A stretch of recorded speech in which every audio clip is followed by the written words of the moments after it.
part of this question. Now I'm getting to the second part of this comment. Stick with me, Just Juice. I'm getting to the second part. Okay. Now, the next part of this comment states, right? Number 2, do not ask for donations for kids during a pandemic that are not in your custody. When these children, right? Now, mind you, the entire time I was purchasing things for my children. This has been substantiated by receipts, proof, as well as video evidence of me being in freaking Walmart, okay, in December 2020, purchasing my children Christmas gifts. Okay, this has been substantiated that this is what was taking place. But further than that, how would I not need money for my kids when the state put me on child support?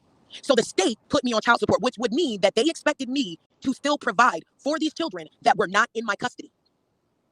So what about if I needed money for the child support that they had asked me for?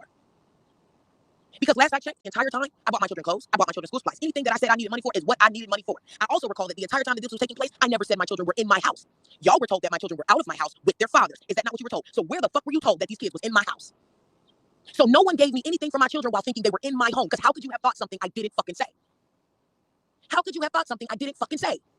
See, and this is what the whites do, right? When we bring up systematic oppression and goddamn microaggressions and fucking racism. They throw nonsensical points that don't make any sense. For example, they'll say, well, black